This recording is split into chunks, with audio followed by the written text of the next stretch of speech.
This is Constructive Voices. Constructive Voices, the podcast for the construction people, with news, views, and expert interviews. You're very welcome to another episode of Constructive Voices. I'm Jackie Burca, and today I have a very interesting episode with Sangeeta Waldron, who's talking to us about her third book, What is Your Legacy? And she's spoken to 36 Changemakers, really an interesting and a very varied selection of people from around the world. One of them, you'll know the name most likely, called Julian Lennon, who's the son of John Lennon, but very much an artist and an activist within his own right. With Sangeeta, I have a lot of admiration for her work. She's worked actually directly with Constructive Voices also, as well as having her own PR company and being the author of 3 books to date. Sangeeta, I'm thrilled you're here, and thank you so much for giving us your time today. Oh, me too, Jackie, and thank you for such a wonderful introduction, and it's great to be back in conversation with you. Thank you so much, Sangeeta. So would you like to elaborate a little bit more on your career, where you are to date, first of all about your PR work and, of course, then about your books? Sure. Not to sound or put anyone to sleep, but I've been over 30 years in communications and public relations work. I started out my career many, many moons ago writing speeches and briefings for a previous Prime Minister, UK Prime Minister and ministers. I've worked for some of the most amazing brands, global brands. I worked for the first Mayor of London, Ken Livingstone. And in 2009, I set up my own PR agency, Serendipity PR and Media. Serendipity is something I strongly believe in. And in 2009, when I set up the agency, the world was going through a global recession. And I thought, if I can survive this, then I can survive anything. And fast forward 2024, I'm still here and I'm thriving. And during that time, since 2009, I've written 3 books. My first book was on PR, public relations, and is called the PR Knowledge Book. And that's a book that went to universities around the world, and it's still doing well. And I can't even remember timelines now, but during the pandemic, during the pandemic, I published my second book, which is Corporate Social Responsibility is Not Public Relations. And that's a book all about greenwashing. And that book was so timely and relevant, and is still relevant in today's conversations about what companies are doing and how companies are behaving. And that book was shortlisted for the Business Book Awards in 2022.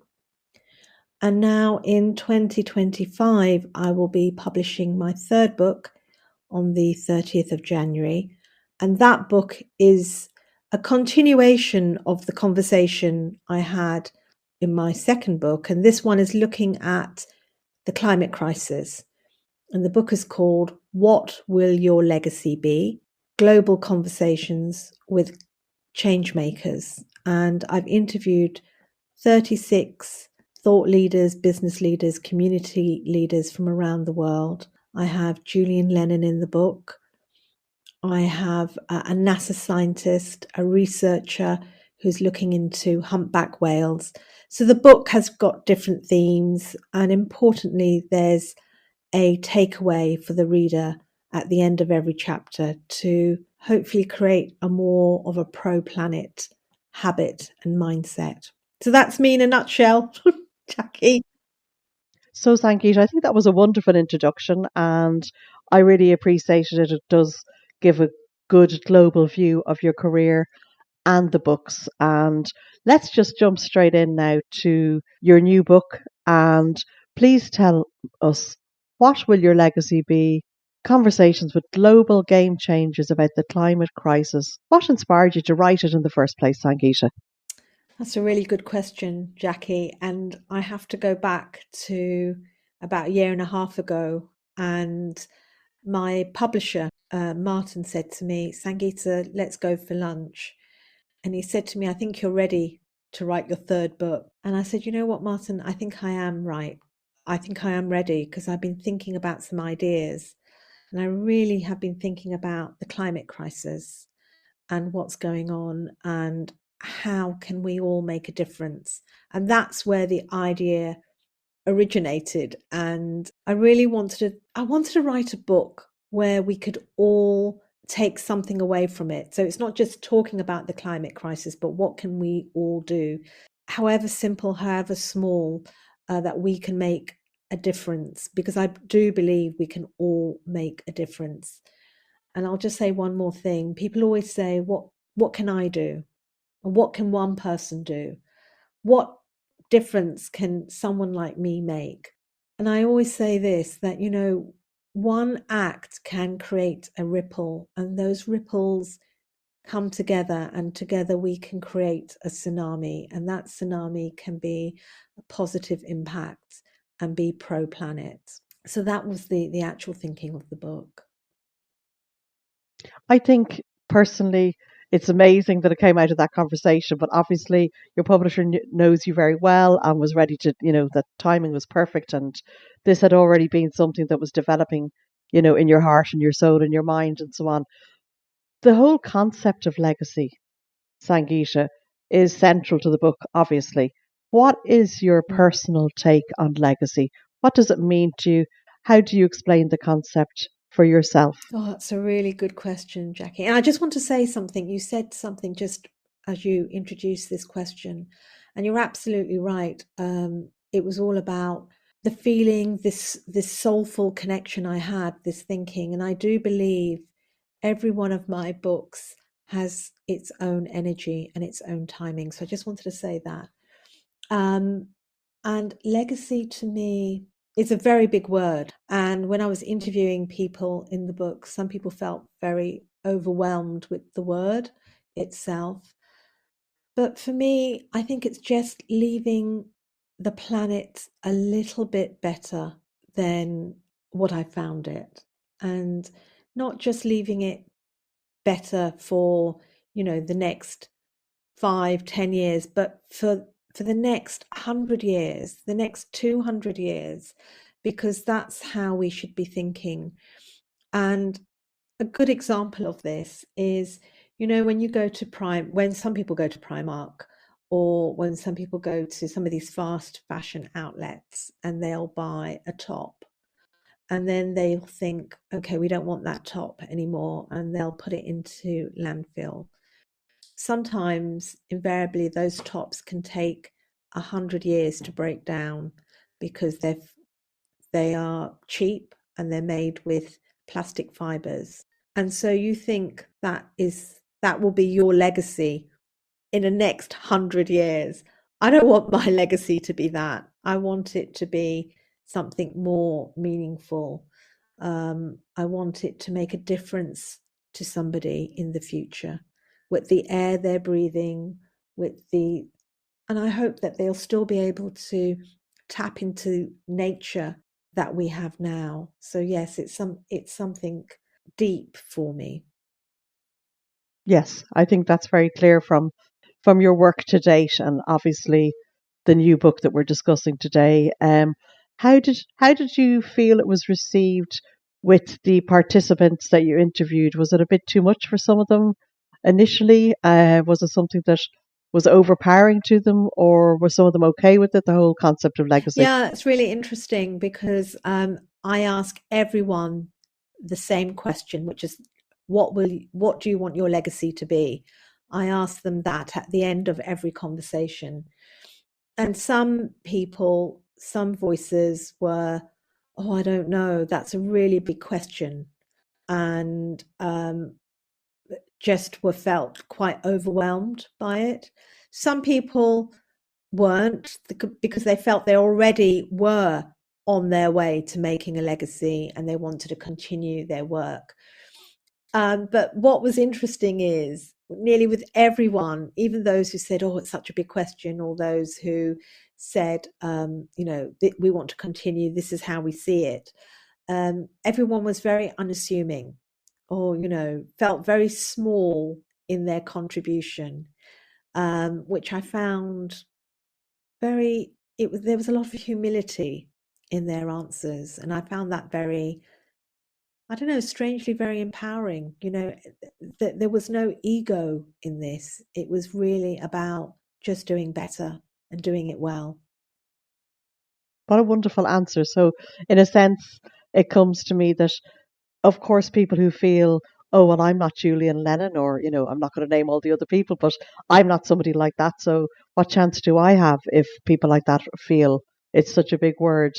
But in fact, what you said just there, Sangeeta, is it is moving away from ego and just trying to play your part, whatever size that is, if it's really small, but it's part of an overall picture, isn't it? Absolutely, yes. And that was the feeling. I also felt I was part of something, through their humility. I felt I was part of that. I was part of something bigger than myself. And it was an empowering feeling. And after every conversation, I felt hopeful. And everyone had hope and a belief that we can perhaps not change things, but we can find solutions to our problems. Definitely. I think there are many very positive solutions out there being adapted in various places at the moment, and so much potential and possibilities. Now, obviously, you worked with Constructive Voices on our PR in our early days, so you know us better than many other interviewees, Sangeeta. If you're adapting the concept of legacy to the people who work in the built environment, how would you do it, or would you change it at all? I think there's always room for improvement. That goes for any sector, and we can always improve ourselves. But I think really for everyone working in construction, from the top to the bottom, sideways, people doing all the admin stuff, that's also really important in construction. For everyone to just think, how can we just do it better for the planet? Can we use more sustainable materials? Can we think about our supply chain? Can we think about where we're building and how we build within this local space? And in fact, in the book, I speak to somebody who works within the construction sector, and she talks about all the amazing things that are happening that probably we as lay people don't know enough about or appreciate. Such as, Sangeeta. So I'm fascinated just to dip into that because of our audience. Yeah, so things such as there is now there's an app, I believe, where people can actually, when they're building something, a site, they can actually track to see what's the carbon footprint of that piece of wood or those bricks or whatever those materials are coming from. There's a lot of thought now being put into the architecture of a building, whether it's a school, a shopping complex, a housing site. There's a lot of thought going into that. And also from the builders, the people working on the site, there's a lot of thought going into how they're approaching that build. So I think that's really interesting because I didn't really appreciate that enough. And whether it's a big venue for music or a sports stadium, those buildings are being built with purpose for the community and for nature. Yes, there's certainly an awful lot of positive changes. Again, lots of different apps and all sorts of initiatives, and some of the leading companies are really working with nature in mind now. So there is a huge amount of change going on at the moment.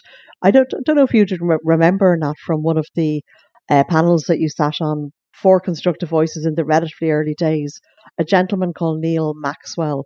And I'd like to mention him purely because he is a lovely example of somebody who had a very, very successful company in the built environment doing fit outs, a chap based in Liverpool, and he was making lots and lots of money until he went on a voyage to the Arctic, and then he came back a changed man, and he set up Changing Streams. I don't know if you remember him at all. Yes, I Yes. do. So Yes, he's a yes. fantastic example of somebody who's like really taken it on board what's happening, and he was making a lot of money out of his company. I think he sold his company eventually, and he set up Changing Streams. And there earlier this year, they also launched Changing Materials, which by the name, of course, will give you the concept of the fact that yes, Yeah, they're looking to they are building a resource for people within the built environment to find better materials for our environment and for nature. So there are so many things happening, Sangeeta, which is really positive. Obviously, all the people you spoke to in the book, you had 36 different voices. They were very diverse, obviously. Impressive yeah. people, of course. How did you go about selecting those people? And what sort of themes were you hoping to explore through their stories? Well, I was very clear on the themes for the book. So I wanted to cover broad themes from science, because that's where everything starts within this climate conversation, um, leadership, global leadership, business, the world of business, food, because we all relate to that. We're either shopping or, we're putting food on the table, or some of us are farmers, producers. So I wanted to explore food.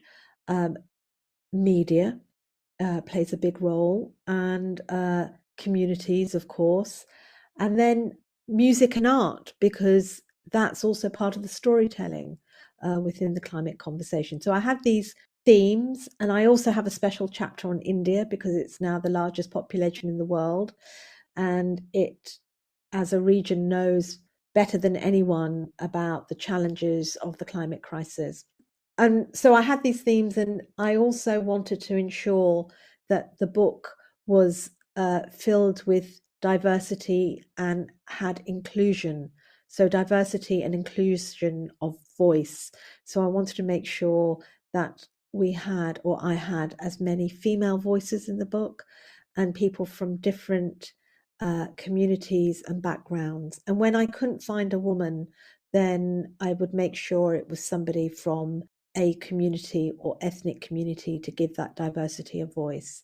Because one of the key things, especially in the developing world, which is hit by, well, they've been hit by the climate crisis for a very long time, going back to the 80s, 90s, they were impacted. Now, here in the West, we're being impacted by the climate crisis, but they were for a long time enduring what was happening. And what research shows is that women are the first to be impacted by any kind of climate calamity, because invariably women are at home. And so if it's a tsunami or a drought, they are the ones impacted the most. So I really wanted to give that perspective in the book. So it sounds like you worked incredibly hard just to achieve the diversity of voices for your 36 interviews. Yeah. And then you had to write a book And after that, obviously. yes, and also, just looking at science, science is very male dominated. So I really wanted to find female scientists, and I found two amazing, brilliant minds. One is a NASA scientist, and she's Dr. Kimberly Miner, and she works in the Arctic region as well. And the other is Roberta Boscola, who, yes, so yes, so I'm really pleased I found nearly in every chapter a woman to give a perspective. That's fantastic. Now, I know this is not meant to be like a documentary of a couple of hours long, which maybe it deserves, going into that level of detail, perhaps at a later date when the book is actually released. So it's going to be hard for you to answer this question in a way, Sangeeta, but would you like to choose some of the most surprising or inspiring insights that you learned from your Oh, conversations? that's a I know. really tricky question. It's like asking me to choose my best child, what's my favorite child? Um, you know what I discovered, and has stayed with me is the magic of humpback whales. And I spoke to this researcher, her name's Rachel, and I'll say this because I want people to buy the book and read what she says, but what is extraordinary and what I've learned during this process of writing the book is that nature has provided everything for us. She has thought of everything. Everything in our ecosystem has a function and has a place, and it works to keep things in balance, from the Arctic to the Antarctic to marine creatures living in our ocean and our seas to what the trees on the land. And unfortunately, it's been us humans who've gone in and disrupted the balance. But even a species like the humpback whale plays a very important part in our survival. And I'll leave you on that cliffhanger. Definitely going to be reading the book. I would have done anyhow in my case because, obviously I have a huge respect for your work. But yes, that is a cliffhanger and quite fascinating. Obviously, the book includes interviews with personalities, as you've mentioned, ranging from the likes of, Roberta Boscolo, who we both know, to musicians. And that means that there is such a broad range of perspectives going to be obviously there in the book. How do you feel that enriches the dialogue around climate change, Sangeeta? We as humans, we love stories. Stories is part of our DNA, and music and art are part of that. They're that ingredient.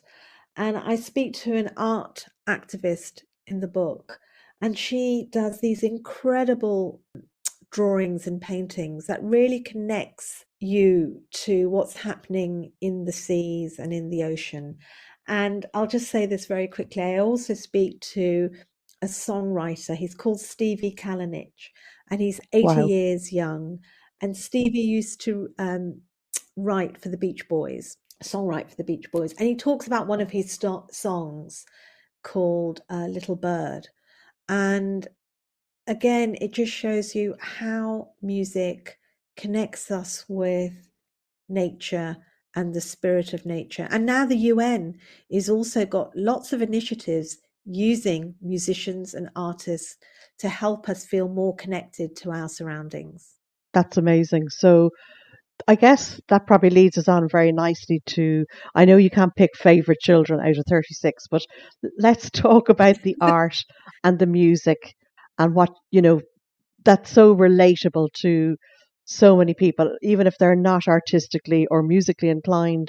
Most people enjoy some form of art or music. So what kind of takeaways do we have in the book from those particular areas? Well, actually music is going way back to, I say way back, I'm not trying to date us, Jackie, here. Be careful, Sangeeta. If you go to the 50s and 60s, there is music there that was talking about climate change at that time, trying to get us connected, to be connected with nature and to think about our planet.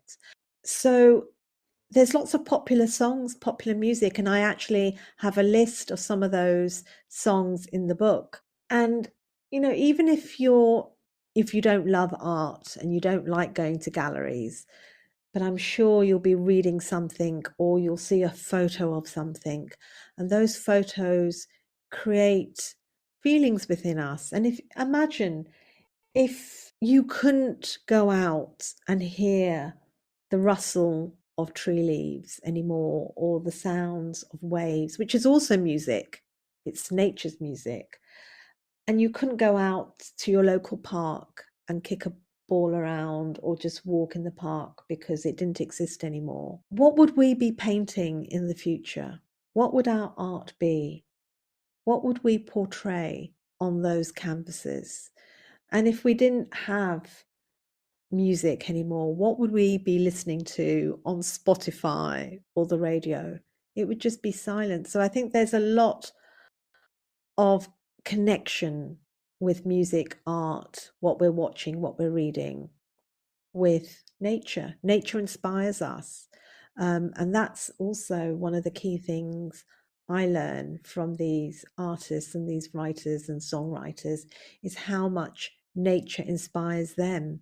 Um, and through that, I hope we'll be inspired to make a difference to nature herself. Certainly, Sangeeta. And I suppose what comes to my mind is to cover the people who don't feel I'm not talented, or I don't really get art, or I don't even read books or whatever.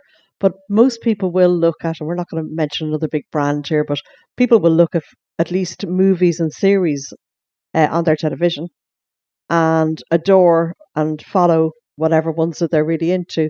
So, in a way, I suppose if you start to take out the ingredients, like we just take for granted the scenes that we see in a film that we love or in a TV series that we're following, like X percentage of those are coming from nature.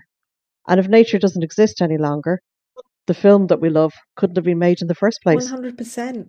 Yeah, what would we be looking at? A blank screen? Or would we be thinking, oh my God, that's how it used to be?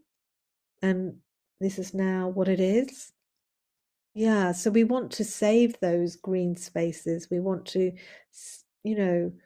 look after our parks. We want to take our rubbish home.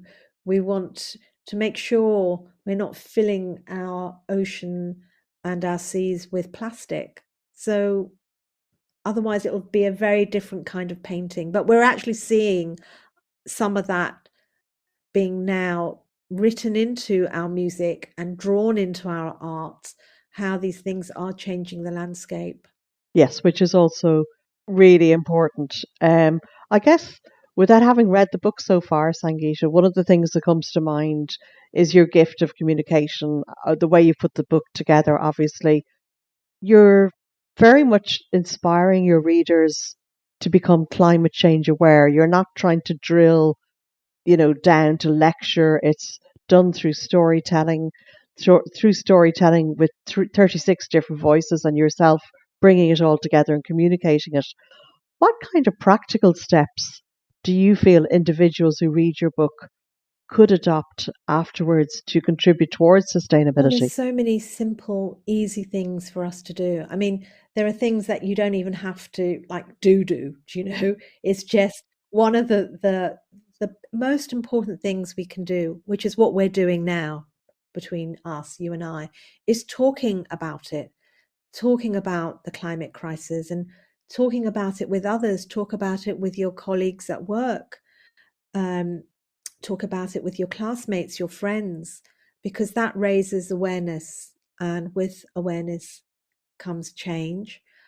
Other little things you could do is when you're brushing your teeth, don't let the tap run, save water, because water is now becoming precious. Well, it is precious, and there's statistics to say that we are slowly running out of water. So little things like that, putting your lid on your saucepan will save water.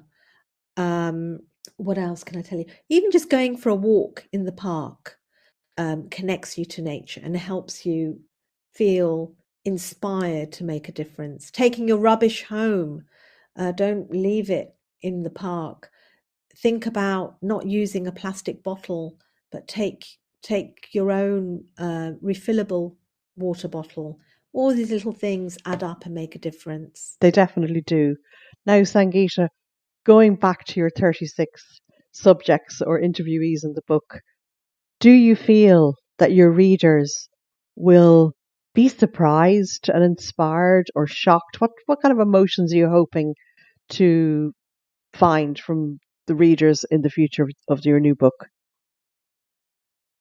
All of those things, inspired, shocked. Oh my God, I didn't know that. I mean, I also speak to this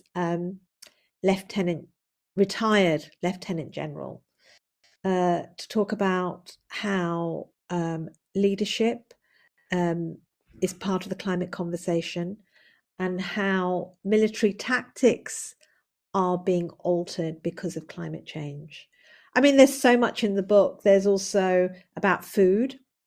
When we go to this local supermarket, we might think, oh, mango is here, But how many of us do actually understand that when mangoes are in season and that mango that's been nicely cut up and is in that lovely little bit of plastic packaging, what that carbon footprint is? So, yeah, so I'm just, yes, there's a lots to For sure. discover. Now, you actually mentioned the former military leader who is there on my set of questions because I really thought that is fascinating. And I definitely would like to delve into that with you. Can you elaborate a little bit on that conversation? Because I think that's very relatable to people also. Yeah, so when I was writing the book, I mean, we had we still have it going on, and now we have, the Ukraine and Russian conflict, and now we have what's happening in the Middle East. And we don't seem to understand there's also an impact with war on the climate. And so when I was writing the book, I thought, God, I need to include something about what's happening in the world right now. And I won't sort of go into the detail, but there was a lot of serendipity that led me to talk to this Why am I not Lieutenant surprised, Sangeeta? Colonel. And it was really, and also when I was interviewing him that same day, The Guardian had this article about military tactics being changed by climate change, the climate crisis. So it seemed really timely, really relevant. And I don't want to have I don't want to give any spoilers, but the way the military is approaching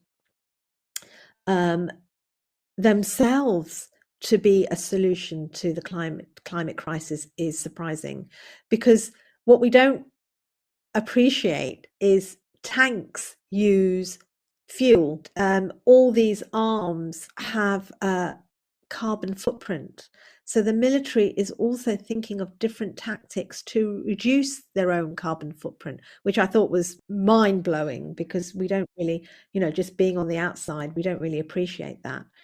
And also how the Russian conflict of what's happening, how that's also changing tactics and what's happening in certain parts of the world. And also leadership, so how important leadership is within this, not just military wise, but also politically. And all these things are connected. And we don't seem to think that they are, but they are certainly. There's lots of dots being joined in this. And I also discovered that the military want to be seen, not just to be seen to be doing right by the planet, but they really want to. They're authentically thinking about it and making these changes. And they have these green WhatsApp conversations going on. Okay, that's kind of cool, huh? That's really, yeah. that's really, I thought so, really, really nice to hear. I suppose on a very basic level, if you choose to potentially fight for your country, well, then why you shouldn't fight for Mother Earth, I suppose. Yeah, and interestingly, I kind of have that question, but I frame it slightly differently in the book. When you're fighting for country, what does that mean? Because if you look at the UK, the king is very pro-planet. Yes. He's dedicated his life being pro-planet. And you could have a government that doesn't seem very pro-planet. So how are you, as a military person, are you conflicted? How does that work? Your government of the day might not be pro-planet, but your monarch is. So so I explore some of that thinking in the book. No, but no spoilers. But it does sound fascinating. Just going back to your point about fuel in the military, I literally thought yesterday we have a lot more small planes flying around where I am in Spain to check that we haven't got fires, because now is the burning season. This is the time of the year where farmers are allowed to burn whatever that they feel they need to burn. Yeah. And I literally had the same thought. It was like, that's very nice that they're checking that we're not going to go on fire, but the cost of the fuel of those vehicles that are doing that is also huge to the environment. Yeah, and I mean, we don't have all the solutions yet, and so we're making the best of what we have. So maybe in the future, I don't know, maybe it could be drones or some other means. It could be satellites um, to check. Technology is Yes. evolving all the time, but we shouldn't just rely on the solutions to come from technology. It's also got to be what we're all doing as individuals. And I think that was one of the things that, just going back to the military conversation, is, we forget military personnel are humans, and they've got families, and they also think about the future, and what legacy they're leaving. So everything's connected. Nothing is separate. No. Now, I suppose, given the list of names, and we don't want to have favourite children, but I suppose the name that Mm, most average people will know best is going to be Julian Lennon, the songwriter yeah, himself, and also, of course, the son of John Lennon. Could we at yeah, least have a yeah. little chat about what your conversations with Julian Well, brought what up? was interesting is, Julian Lennon is a founder, um, of an organization called the White Feather Foundation. And they've been doing great work, pro planet work, and connected the dots. So he's been doing a lot of work with the upliftment of young girls, because women are affected first, uh, especially in the global south with climate change. And he also uses his own skills, which is photography and art, to portray and give a different insight into the climate conversation. And I think that's really interesting, because art and photography can convey so many different things. And he's using I would say he's not that, not to undervalue this whole celebrity status, but he's got a celebrity status, and he's using his voice in this arena. And it's also, for many celebrities, when they talk about climate change or the climate crisis, they are judged, they're shut down. So it's not always easy to put your head above the parapet, but he is. And I think I think we need to applaud that, because not many people feel brave enough to do it. But he's doing some great work. His organization's doing some really key work, and it's legacy work. So it's not just a one-off. They are really creating a legacy, and they're working with lots of indigenous communities. Um, and again, it brings it back to, these indigenous communities hold the wisdom of ecosystems. And again, it all links to one of the conversations I have in the science chapter, and how science is now using the wisdom of indigenous cultures to fit the missing piece of the puzzle within their own scientific work. So yeah, it's fascinating. It is absolutely fascinating. And of course, I guess from everything that you're saying, Sangeeta, and what I believe that you're, going to be achieving with your book, you're addressing the fact that there is a combination of urgency and optimism at the moment. How do you manage to balance those emotions in the book? Yeah, really good question. And I guess I will answer this by going to one of the conversations I had in the book with a scientist. And I asked him, do you ever feel overwhelmed with what you're seeing? Because scientists are also dealing with something called climate grief. And he said, I have hope and belief to make the changes that we need, because it's the hope and the belief that will get us up every day to do the work that we need to do.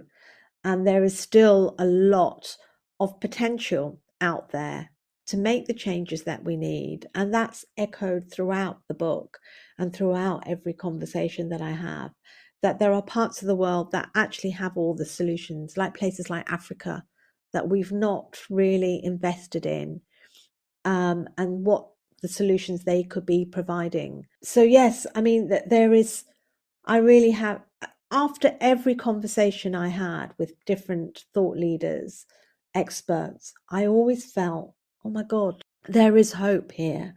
there is people actually doing stuff, and that is in itself, you feel part of a bigger picture, and there is a bigger picture.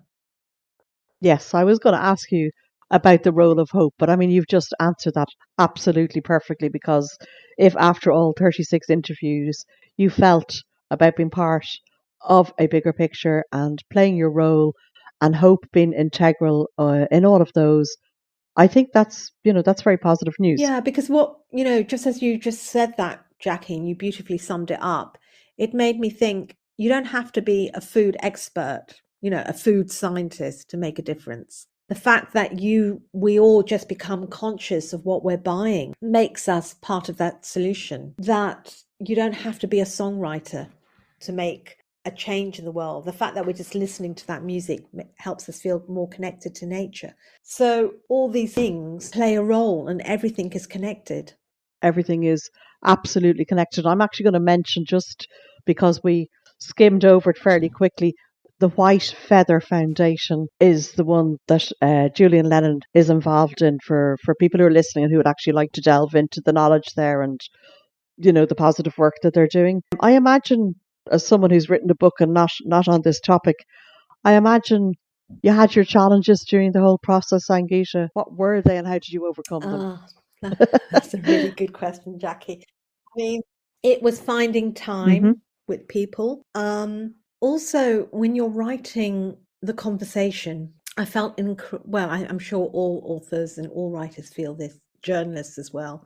You want to do justice to what you've written or the conversation you've had. You want that piece to be the best. And that's hard, because sometimes how you've interpreted a conversation doesn't always mean that that person likes how they come across.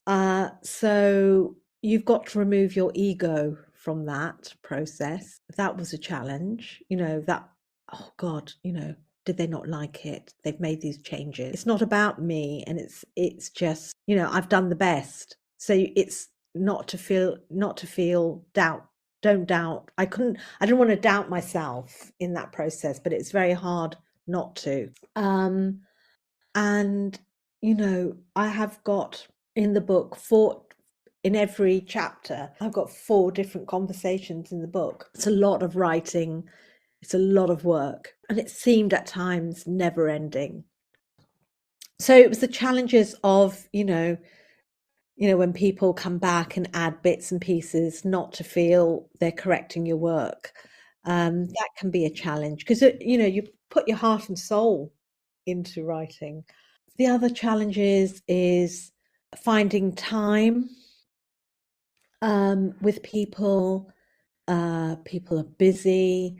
Then it's just all those things. And I was also writing this book while I was doing everything else. So working, home life, cooking, cleaning, all that Exactly. kind of Yeah.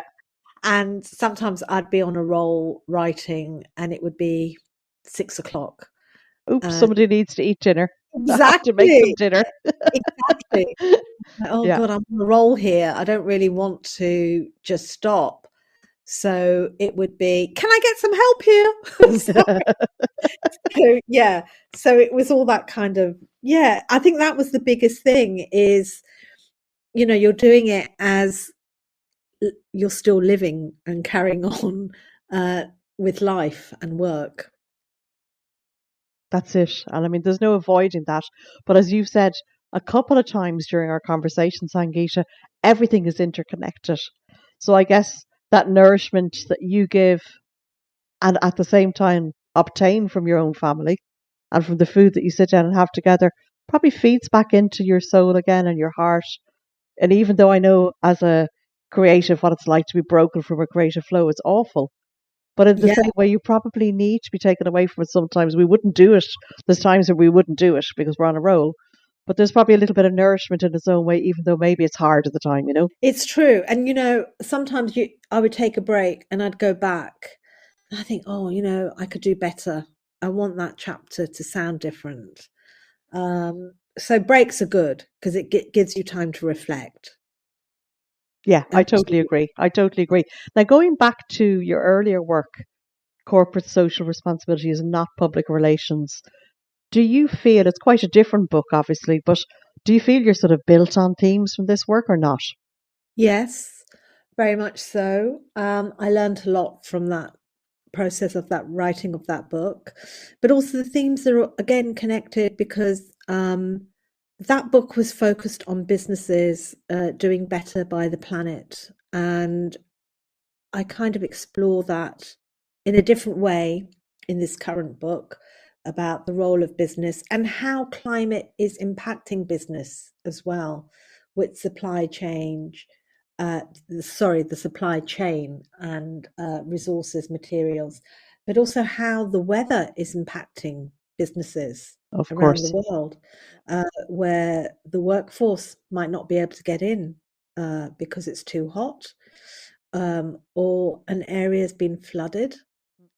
Yeah, so many, businesses now are being impacted by the actual weather, and that can cause production challenges. And also that, it could be a business operating here that relies on, I don't know, something from another area that area has been impacted by a climate scenario. So therefore they can't produce because they're not getting their materials. Yeah, no, it's a huge topic now. I'm about 1 hour south of Valencia, and I went to the supermarket the day after the biggest issue of the Dana, and like it didn't even occur to me that we see the effect of it here because I just wasn't thinking like that. But all your fresh food was non-existent. There was Yeah, hardly any fruit and veg. There was hardly anything in your meats, because of course, yeah, Valencia is like a really important city to our area. We weren't even thinking like that, but then that was kind of creepy to see. And then you realize that this is our new reality for the moment. absolutely. And we're if not if, but I think we're going to be starting to see more of these kinds of problems in our food chain because other areas are being struck um, by weather scenarios. And we might not think it's going to happen now, but when we're looking, ahead in seasons, we're going to start to notice the impact of that. And I was reading somewhere because of the floods in Valencia, oranges are going to become more scarce. And we might not feel that now, but we will in another 6 months. Absolutely. I mean, we have neighbours on the land, that are farmers. They are orange farmers, and the orange collecting is going on right now. But one of the neighbours that we know quite well, he said literally a couple of weeks ago, it's been a complete disaster for them. Yeah. You know, Because even that weather in Valencia might not be in your local neighborhood, but it has an impact. yeah, It we had very very similar weather here, but just not quite so dramatic. So we had weeks and weeks of like non-stop rain. So look, it has affected, and as you say, this is something that unfortunately for the moment we're probably going to have to deal with that reality until, as you and I hope, and many other people that I speak to, all these amazing solutions that are potentially able to go into place will go into place. So we'll keep the we'll keep the conversation obviously upbeat. The important thing, I suppose, of this conversation is the role of your book, along with other media, as a communications professional, Sangeeta. How do you feel about the role that media plays in driving the climate it conversation? plays a vital role, and especially in today's sort of era of information where everything is in the now, we also have a lot of disinformation. So it plays a really important role, and our role is to make sure we fact check everything that we're reading, that it's an authentic source, because there's lots of misinformation, as we know. So what we see, what we watch, what we read, um, is critical to this, and how we keep ourselves informed is important. And also people can feel overwhelmed. They think, oh, the news is so, grim and terrible. We don't want to know anymore. But then how, if you stop watching or reading the news, how do you know how you can make change or what's going on? So it's kind of tricky right now because the news is so depressing, but we need to keep informed, and we need to keep informed with authentic sources. Yes, that is so important. Now, obviously, you've said that the news is so depressing, and I think you, nobody needs to hear you saying it because they know it themselves. But how do you feel your book will contribute to the media and the messages in general?